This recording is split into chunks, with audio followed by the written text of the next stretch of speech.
Salutations, nerds. We're watching the MCU in all its glory. Welcome back to Phazed Out. We are almost done with this for now, for the original run. We have one more after this. Today we're talking about the Marvels. I think we're now probably half of its viewership at this point. Which is sad because I think it's good. There's a lot in this movie I like. I like Brie Larson. I don't know her name, the girl that plays... Tiona Paris? Yeah. And then I like... Or Tiana, I don't know. Yeah. I'm sorry. And then I like the girl that plays Kamala. Nope. Kamala. Yes, this movie is at least 50% responsible for why I cannot pronounce the current presidential candidate's name correctly. The other 50% we're not going to discuss. We filmed this in October, by the way, because this is coming out in December. That's why I said current presidential so I'm saying, candidate. so if you're wondering why we're specifying... Anyway. Another January... Dude, we can get into that off camera. That's a whole nother podcast. I realize that this is not a good movie, but it's better than a lot of other Marvel movies. I had a lot of fun with it, man. Far less hate. It's been chopped to bits. Yes, definitely. It's a bit of a mess of a movie. Like I said last week, take 30 minutes out of Guardians 3, give it to this thing. And push it somewhere else. I think that makes it a Kamala's family. I think it makes it a completely different movie. Did Secret Invasion come out after this or before it? Before. This was like beginning of 2023, and then the Marvels, Secret Invasion, the Marvels is like November of 2023, right? Because everybody was like, how did we get Nick Fury going from super serious shield man to this? Like, how did he revert back to this? Did you watch Secret Invasion? I couldn't bring myself to do it. Gotcha. Never going to bother, but now it's like every time we watch these movies, there's going to be context that we don't have. Yep. Because they're expecting us to watch everything. I don't have time to do that. I and would if they also were don't better. care. If the TV shows were better, I'd have time for it. I mean, did you have time for Miss Marvel? Yeah, but that was great.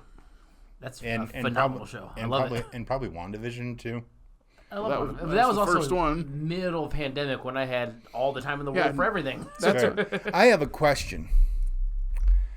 So, Kamala gets her wristband from her grandmother. In the comics, doesn't Miss Marvel have two of them? Mm-hmm.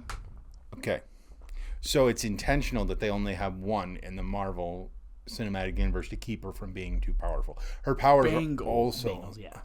Her powers are also different than in the comics. I think in the comics, it's just kind of enlarging. Yeah. Embiggen, sorry. That's what she says, yeah. Yeah, but I mean, they brought the second Bangle in, but she's also an X-Men, or a mutant in the MCU, and not an Inhuman. Oh, that was the second part of my question. She can make that hard, like, whatever it is, without the bangles. I believe so. It just amplifies her powers when she has them on. Okay. Now, you had an issue with the movie that has to do with the Bengals. Yeah, here we're jumping to Their the end. Their songs weren't good enough for them to be as big as they mimicking are. the movie. Yeah. Kamala gets both Bengals when Darby explodes. Yes, we call her Darby because Darben in the theater. All I heard was Darby. I knew Jared it wasn't calls her that. Darby. I knew it wasn't that, but it was just too funny to be like, we got to stop Darby. I go, oh no, not Darby. And then it got me thinking of like Darby O'Gill and the Little People, the Disney movie. And then I thought, man, that movie's about the same quality as this, but it also's got a little leprechaun, you know. So. What was that again? One more time for good measure. Thank you. I appreciate how identical all those were. Thank you. So I got quite the chuckle out of that, and I believe. How do you say their name? Is it Zoe Ashton? And that is Tom Hiddleston's wife. Is it? I did not know that. I think so. I thought I saw a post about she's in the MCU now. And that's Ronan's hammer, correct? Yes. Or a similar thing. Yeah, similar. I don't know if it's exactly his. Okay. Back to the Bengals, though. So no, we don't want to talk about Joe Burrow. So So she has both of them. Monica seals up the rip in space-time. When Kamala gets back down to Earth, she's only got one. And no, she gets rid of the second one. Before that, there's a scene before that where she only has one. So what happens? That's what I'm wondering. They explained it because I thought about that as it was happening. I was like, this is where Jared says it's really weird. I watched I don't remember it though. It was like one line, and it was like, we put it back here or whatever it was. I don't even remember it because she uses both to charge up, because to charge up Monica, and then I don't remember them saying anything else about the bangle. I can't remember it now, but I remember thinking that's where it explains it. I wish I would have known that this was an issue you had with the movie before watching it. It's the primary thing he talks about I don't think I've ever talked to Jared about this movie. It was his evidence that it's chopped up to crap. Well, there's another one now. We found another. When they drive out of Waterworld for no reason, they just get on the ship and leave. Yeah. Like, we have to go back. It's like, why'd you leave?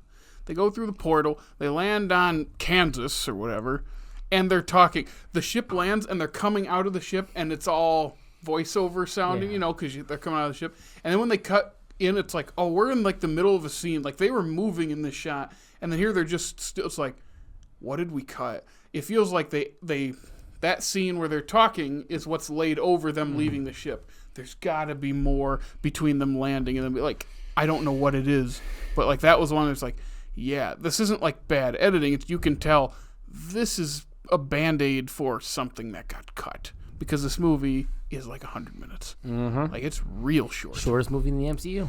It feels like a rough draft of a screenplay similar to Love and Thunder. All the plot points are there, and you have some good character stuff, but halfway through the movie, all of a sudden, it's not feeling like a movie anymore. It's because it feels like it's unfinished or edited down. And for both of them, well, I know Love and Thunder, it's just edited down to make a movie out of hours worth of footage. This one was very much so Disney started slashing at it. And it didn't help its box office. I looked up the numbers. Wasn't there an issue where the director had to leave the project early during the editing for another project? Or something. And this is also, this is right before the strikes, right? I believe so. A couple months. So, like, that's building up. Yep. But the first movie made $1.1 billion 4 years before. Mm-hmm. This one made $200 million. Whoa! That's a drop of almost a full $1 billion difference. I guess we're not getting Marvel's Captain Marvel 3 or whatever. Which is funny because someone on Letterboxd was scrolling and it said, I'm no marketing expert, but I wonder how much money they lost by not just calling it Captain Marvel 2. I wonder if by just naming it the Marvel, some of the less aware people just ignored it. I just wonder because that's such a huge drop. But Captain Marvel is like the center of the poster.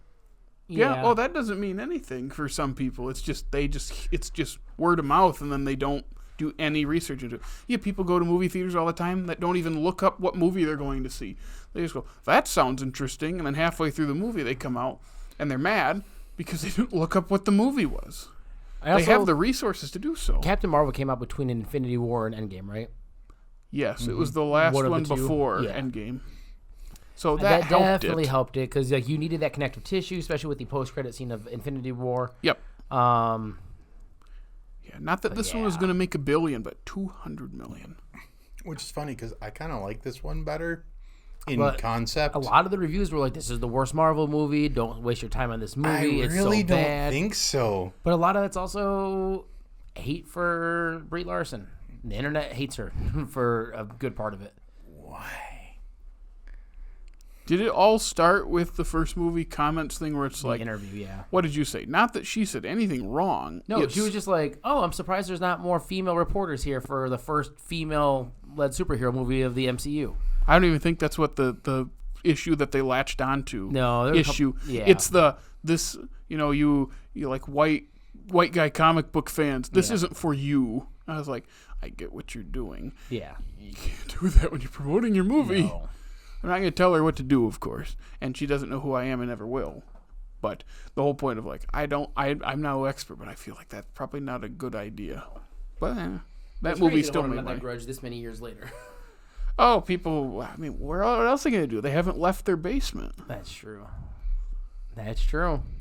Yeah, because COVID kept them in their basement, and they woke up from hibernation, threw some Doritos in their face, and go, there's another Marvel movie.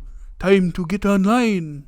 Yeah, I think I forgot what grass looks like. I think this movie has... Similar to Katara and... For the last time. How do they know what grass is? There's no grass in the South Pole. Jared, it won't be the last time. We both know it won't be the last time. Let's keep talking. See, I want to say this movie had something like 200 to 300 reviews a week before it came out, and they were all like 1-star reviews. Got review bombed. Hardcore. It's funny how like review bombing is. It's not young, but it's not like that old. I think the first instance of review bombing I was ever aware of for anything was Kirk Cameron Saving Christmas, when the man himself in interviews said, go to IMDb and all the other sites and give our movie a full score, and then everyone went to IMDb and gave it the worst scores. I mean, it is kind of the worst. Oh, it's awful. It's one of the worst things I've ever seen. But that was like the first instance of online review bombing where people aren't rating us for its quality, because yes, that's the quality that movie deserves. They're rating it to send a message. Yep, they're literally just doing it to do it, to plummet the average. And that's what happens on movies now. What? Because it really doesn't accomplish anything like... Oh, no, because all you can do is just... I could do it right now, pick up my phone, go to the movie. That's it. There's no skin off my elbow. Nope. I'm going to start doing that. I'm going to be a professional review bomber. I heard Unabomber for a second. I got very concerned. I'm going to be a professional Unabomber, too. Just, oh, my. I just need some glasses. You have glasses. No, I forgot I was going to wear these for this episode. Can you do this for the... Now put now put your hood up. I believe that's called the MCU Unabomber. The MCU Unabomber? Oh no! Is it because this movie MC Unabombed? Except it's good. It is. It's not like I said. It's not great, but it's an enjoyable movie. It's more enjoyable than Multiverse of Madness was. Especially the dynamic between the three leads. Yes, that's the best part of and the movie. way. There are times I'm not huge on Tiana Paris's performance. I think it's because I didn't like her so much in WandaVision. She's like the one character I didn't like in that show. Yeah, but that's the one show that handles the snap really, really well. Yeah. Well. Yeah. Was it Hawkeye that showed Florence Pugh's? Yeah, but that's one scene. Yeah, and the rest of the show does not have anything to do with it. And we've brought that up on here before. I was going to say, if there was one thing that was bothering me about Monica in this movie, is how just hard she is about Carol not coming back. And it's like, because it's the whole it's just like, oh, things came up. Yeah. It's like, we needed you. I go, and I think out loud I went, good grief. She's kind of like flying around the universe saving people. Also, we've already discussed this in the MCU. Like, not every planet has an Avengers. That's the only line we needed to... She even said that in one of the movies. Yeah, exactly. Like, we don't need to discuss it again, so why bring it back up in this movie? Yeah, and I just really think, like, it's okay to be upset, but you are, like, super harsh. Yeah. That might be also why I wasn't a huge fan of her in this movie. Not even her performance, just her character. It kind of annoyed me. Doesn't really do anything. They build up this whole, like, rift between her and Carol, and they don't really do anything with it. Like, the first time they meet is this awkward little thing, and it's like, yeah, there's a good start to this. But it felt like there should be more conflict in the Marvels as a trio, because, of course, Kamala is all fine and dandy with everything, and she pushes back against, like, the leaving some of the, which one are they? The Krulls, right? Are the ones? Skrulls, there we go.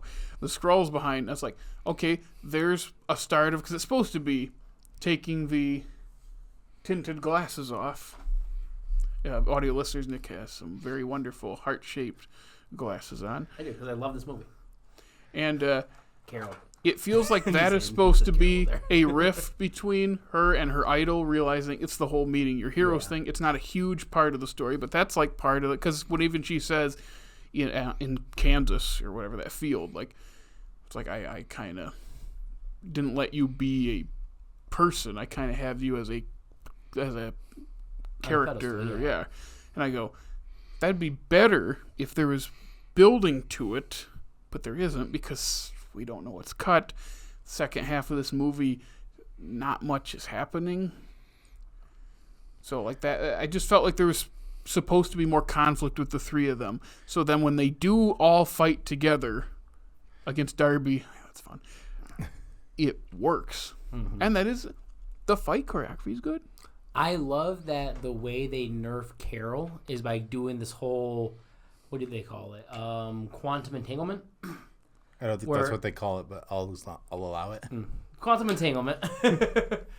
Where anytime she uses her power, she gets swapped. I wanted more of that in the movie. Yeah. I wanted more of that. I wanted that to cause more problems. Because they solve it really. Yes, all it takes is the Beastie Boys. It's a montage. It's all it ever takes is the Beastie Boys. What was the song they were practicing to? It wasn't Sabotage, and it wasn't Fight for Your Right. It wasn't No Sleep Till Brooklyn. It was one that I definitely know, though. Jump Around by Criss Cross. / Beastie Boys. Wait, Jump Around? Isn't that House of Pain? I'm sorry, Jump Around, House of Pain. That's it. In the background, right? No, it's the Jump Around. Jump around, jump up and get down. Yeah. Let's see. I'm looking up the soundtrack because I want to know. I enjoyed that Carol was pretty chill with Kamala and not a Tony Stark type where it's like, okay, chill, leave me alone, go Intergalactic. Away. Oh yeah, intergalactic, planetary, intergalactic. That's right. Intergalactic. Yep. Makes a lot of sense. Yes. Yep. Yeah, it's like, oh, that's because I saw it. I go, yeah. It's why would I think it'd be something less obvious? Well, I mean, the training montage is charming. Like, the three of them have very good chemistry. Yeah. It does happen. It just happens so quickly. I wanted it to be more of a thing. How about Monica's flying? Like they introduce and fix it in the same scene.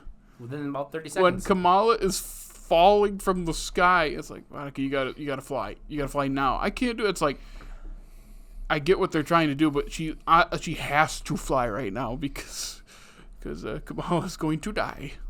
I remember when the movie was about to come out and they put out I think that clip online.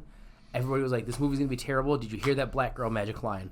And then in the movie, I'm like, it's fine. He's saying a ton of stuff and just pops that out as well. They're like, that's the cheesiest line in the MCU. Don't see this movie, blah, blah, blah. I'm like, it's fine.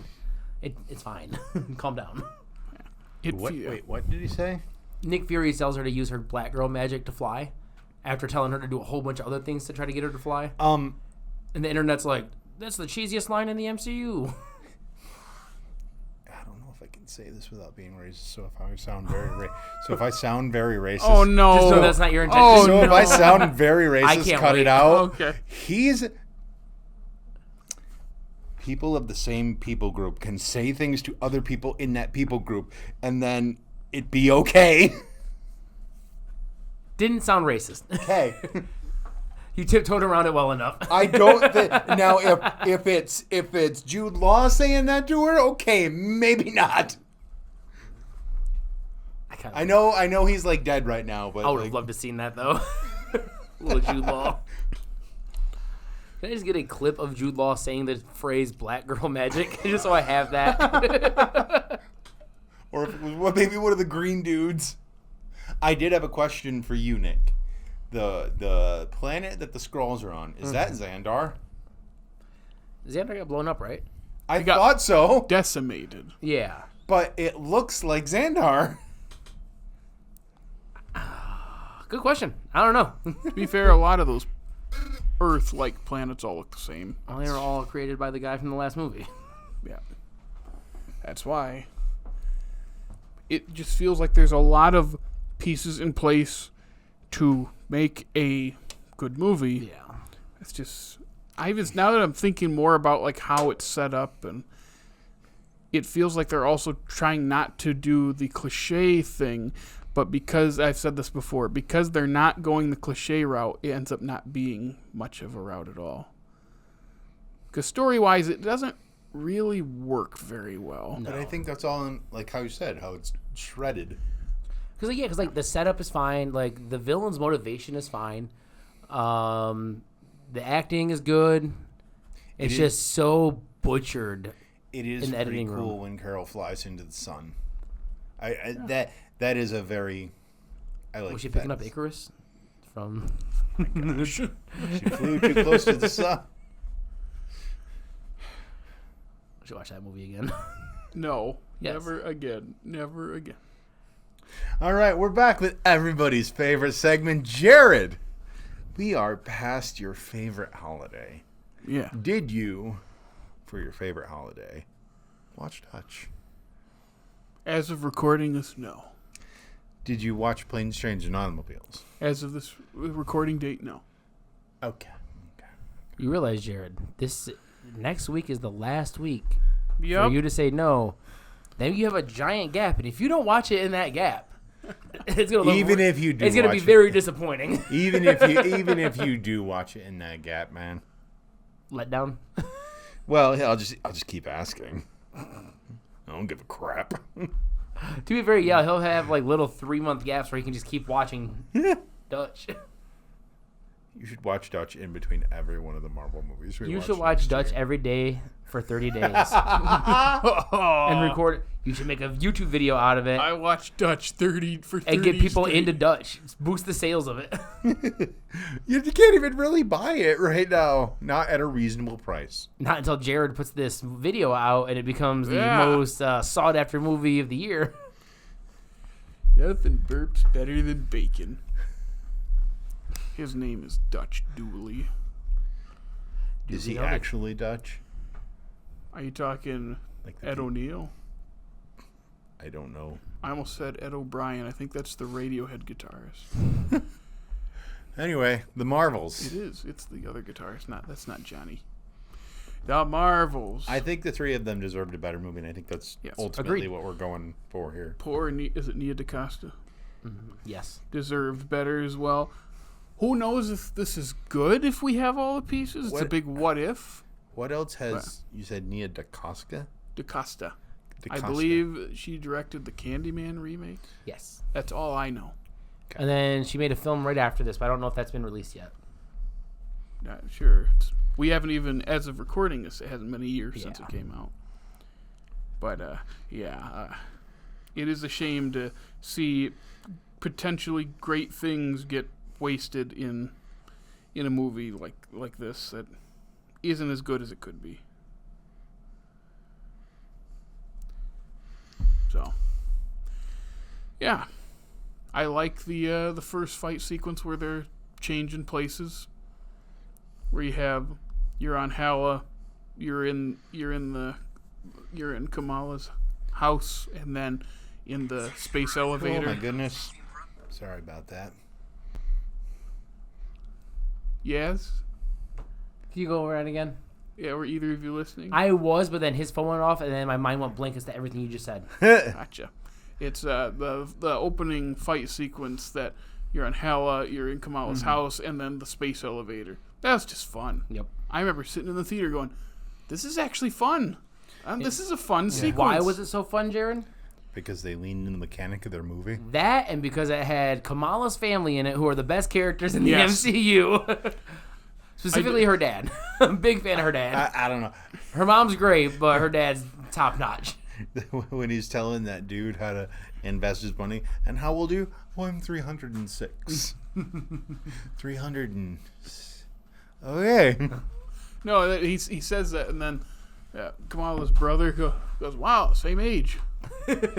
He's great too, and I spent a good chunk of that movie like, "Aren't you married now? Why are you there?" And then he's sending a message to his wife, and I was like, "Okay, that's where they address it." 'Cause like, why is he here? Because he was so fun in the show, they're like, we have to bring him back. What is her brother's name Is it Amir? I think so.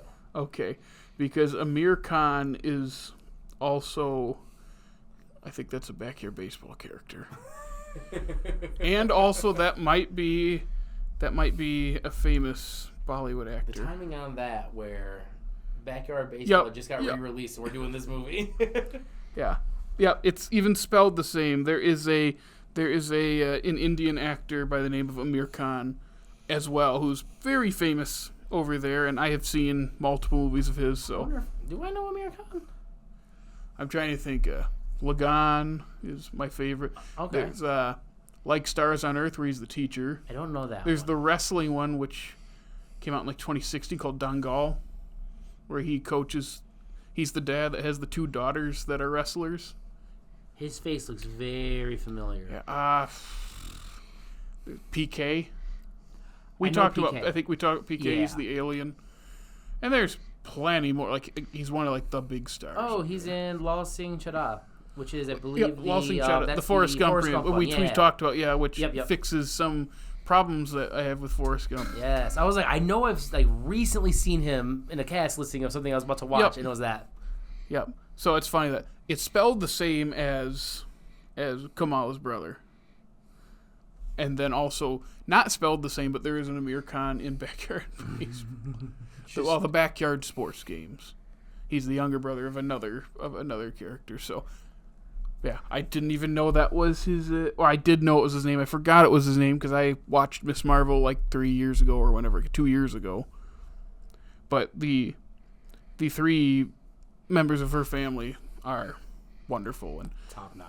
And yeah, I was enjoying every time. And what part were you saying? You might even mention on the podcast that Kamala's brother was doing. Oh, when his mom is talking to him at the end when they're on the porch and they're moving in, he's trying to turn her off with the remote. It just the amount, like, in some capacities, the way that I wish my life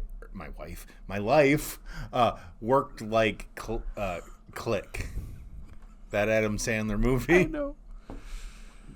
If I wish I had a remote to turn off my wife. That's what it sounded like you were about to say. I was like, Jake. I'm tired. I try sometimes. It doesn't work. See, it's like in Robots when he's a baby and crying, but they have a volume tab on the side of his head and they just turn the crying all the way off. That's funny. Rest in peace, Blue Sky. They live on through Disney. Yeah, sure. I'm trying to think of other stuff. Fury is fun in this. I love Fun Fury. The Flirkins were okay. I was less. It's too much. Yeah. At that point for me. It's fine.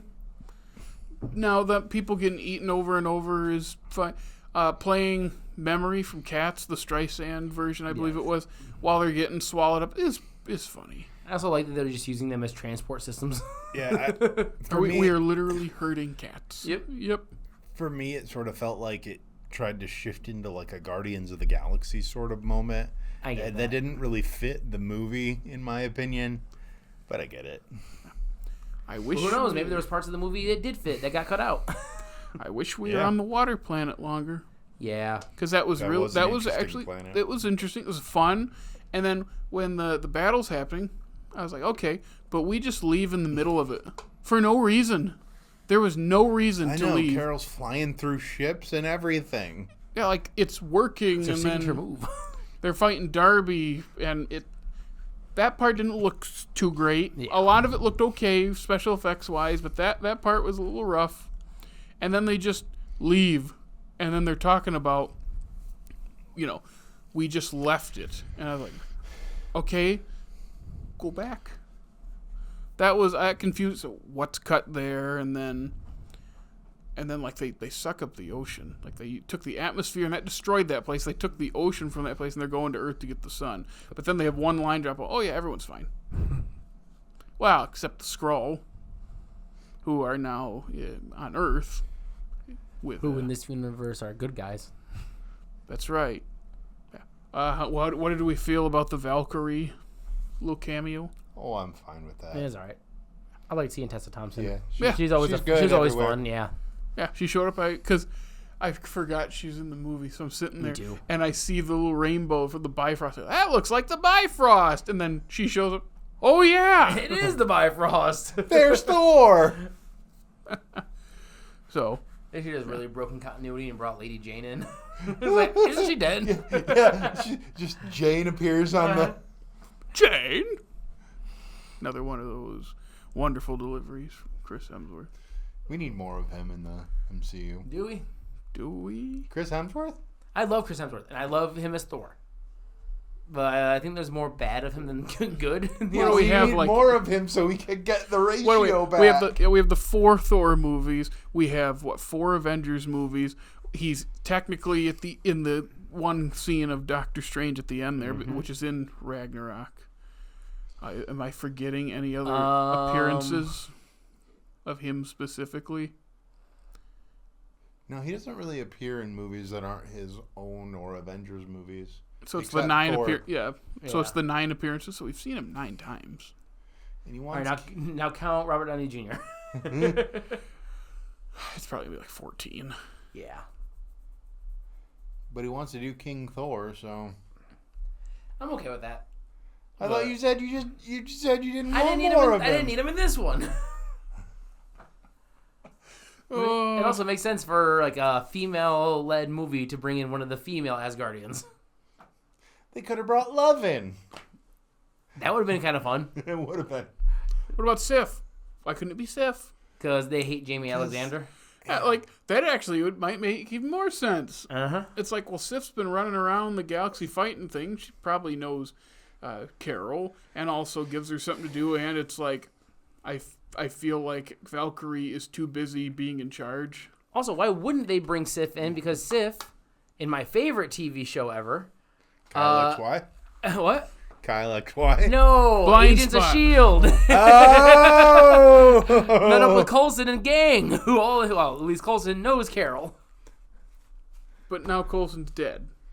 Is he? I don't remember how that... I don't know. Is anyone ever dead? No, because there's 20 afterlives in the MCU, and we visited like 6 of them so far. Hey, when are all the people in Valhalla going to come back? I know. In Secret Wars? Yeah, with Kang, when he summons them. Oh, wait. I just remembered. I was scrolling the other day, and I came across... Yeah. I came across that deleted scene we were talking about from Endgame after Tony Oh, snaps. yeah. It's bad. It's so Wait, bad. what? When Tony snaps in Endgame, we had talked about he gets sent to... What is it called? You know where Thanos goes when he gets the Soul Stone? And when he snaps, he gets sent there? Yeah. And it's like, what did it cost? He says, everything. But then Tony gets sent there and he snaps and he meets an adult... Older Morgan? Yeah, an adult version of Morgan, played by Catherine Langford, I believe. Yeah. And it's weird. Is it really that bad, though? It's bad. It's just awkward. And it's like... Honestly, both Endgame deleted scenes are real weird and awkward. Like the Hulk one where he meets up with... I saw that too. What is it? That's where he jumps into the building and saves the building people. on fire. For some reason, my brain thought you were going to say Reginald Hulk meets Val up. Johnson. I was going to say John Bell Johnson.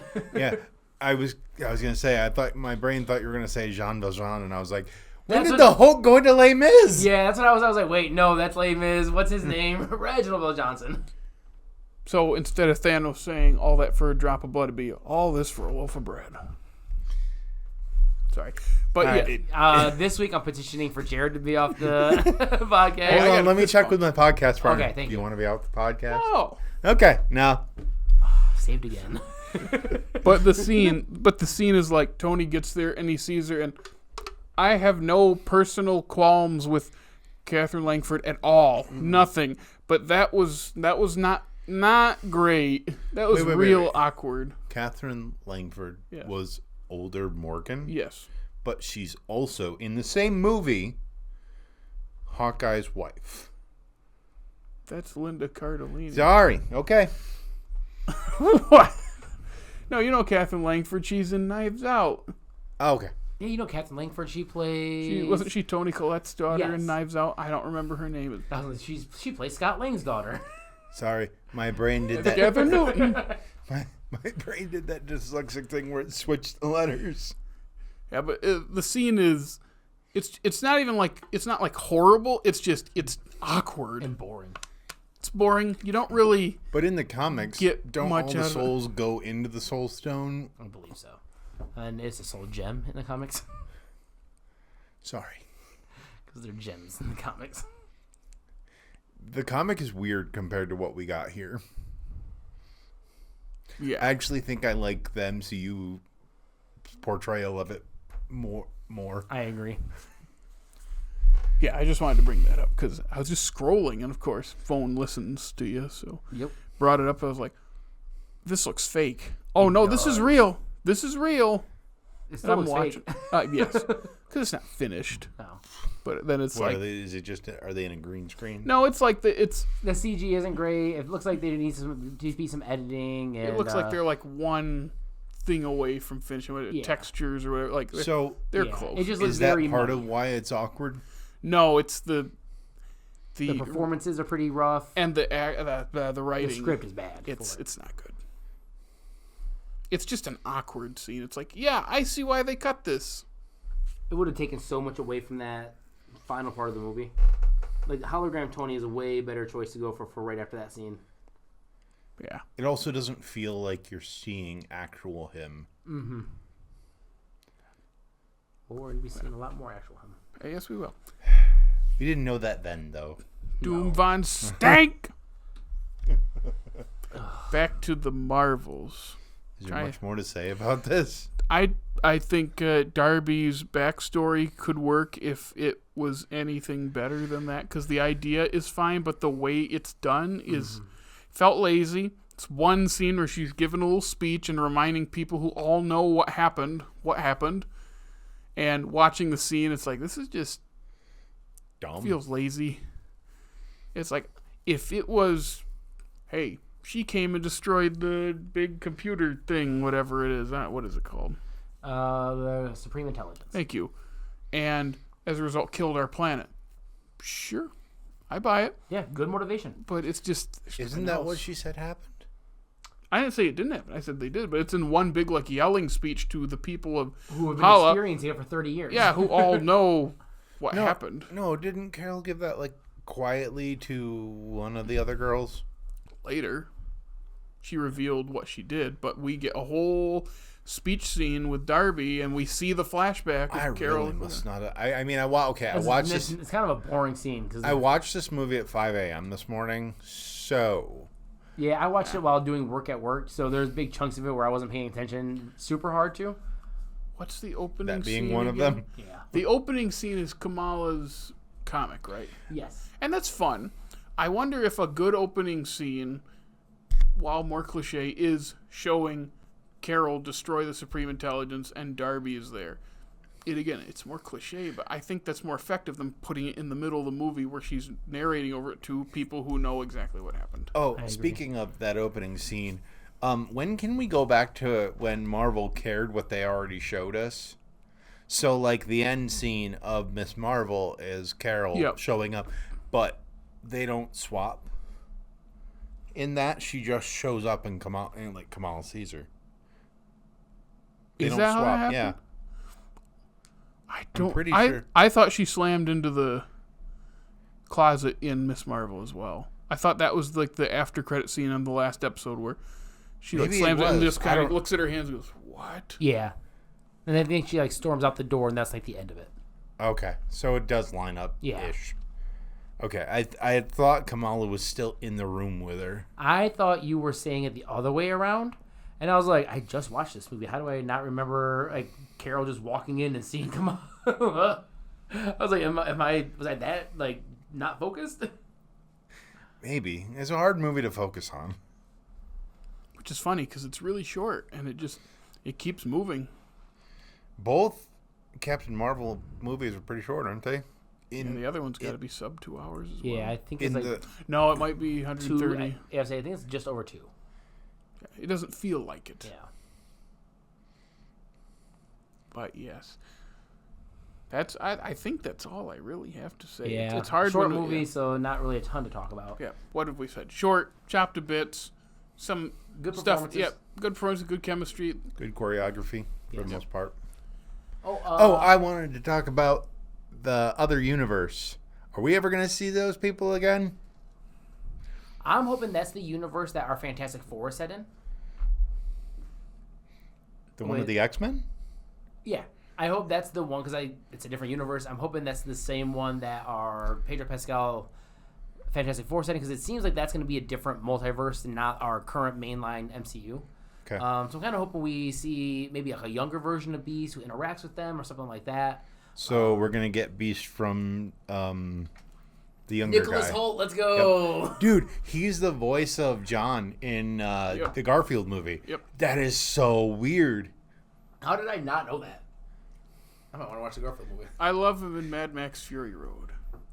Is he I in can't that? wait to see him Is in he Nosferatu. the main, like... War Boy? Yeah. Yeah.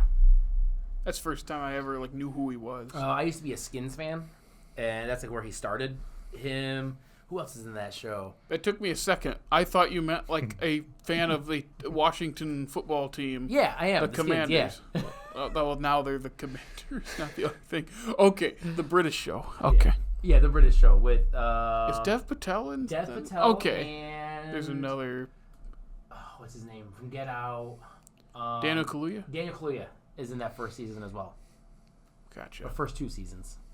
Yeah, all 3 of those guys just working together and then became big old celebrities. Love to see it.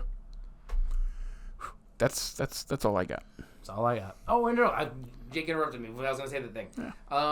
A lot of people hated it. I really liked her dancing, and that's like the form of talk when she's like the princess of that. Oh, the singing? Oh, yeah. I think it's fun. I thought it was, some people were like, this is like a weird part of the movie that doesn't really fit. I'm like, no, it does. because people hate musicals. I know. And I do too. I'm not a big fan of musicals, but I really like that. And I also like that she's a Disney princess. It's great. Now I don't have anything else to say. Those water people were much more interesting than the water people ones in on Black Earth. Panther 2. Fish people. Funny little fish boy with his little flying feet. Mr. Flappy Ankles. Funny little fish boy with his little flying feet. Wonder if he'll flutter into another movie. Probably. Because he got a wing ripped off. I wonder does that just grow back? Probably. He's an Inhuman. Right? Is he an Inhuman? I thought he said I can't remember. No, he's Marvel's first mutant in the comics. Yeah. He's gonna. But I don't know if he's considered a mutant in this because they kind of made it seem that way. I mean, yeah, but they were also taken from the heart-shaped herb. Like Black Panther. Would Black Panther be a mutant? Or would he be a mutant because he was born that way? Well, and his genes were changed. Yeah, because he came out with the flappy ankles. Yeah. So, yeah, I think he's their first mutant. All right.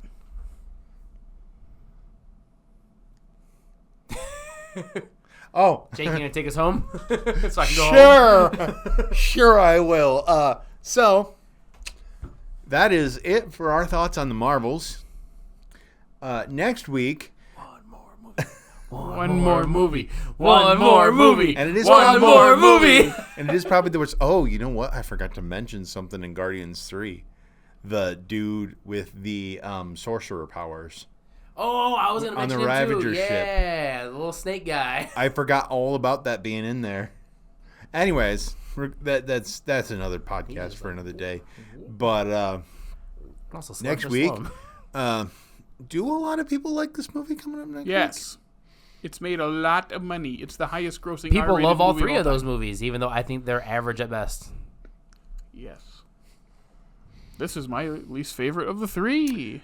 I think I agree. Deadpool and Wolverine. Probably, maybe, Hugh Jackman's last appearance as No, Wolverine. he could keep coming back. You think? It made too much money. Could they Dude, they not made- and cast like Jeremy Allen White or Daniel Radcliffe or something? Somebody true to Daniel size. Radcliffe is... Or Danny Pudi. Danny Pudi, thank you. Or do a female Wolverine. Danny Pudi. Honestly, yeah, just female bring Wolverine. Daphne Keane back and have her be our Wolverine. Anyway, we'll be watching that, so that'll be something. Jared, where can they find us outside of there? You can follow us on Facebook, Instagram, The Funny TikTok, and X. Formerly known as Twitter. You can listen to us on Apple, Google Podcasts. Sorry, not Google, Spotify, iHeartRadio. Hey, if it's YouTube, like, subscribe, comment, ring our bell. Make sure you like us, rate us on all those apps, and check out our groovy website. Make sure you ring that bell, get notified every time we upload new videos, and until then, I'm getting so tired from watching these. We got one more, and then we got a break, guys. We can take a nap, Jake. We can take a long nap. Long nap. At the next one, we come back with like Tony Stark. We can rest now until we got to come back. The next one, though, after the next Deadpool is New World Order. Is that what it's called? I always want to call it Brave New World, but it it's is not Brave that. New World. It is. I think I'm the one that keeps messing it up. Okay. Confusing you. Don't worry. That is the next one, right? After Deadpool, yes. Okay. That's next. Anyway, if you want to keep getting more phased out with us, come on back next time. Bye. Bye.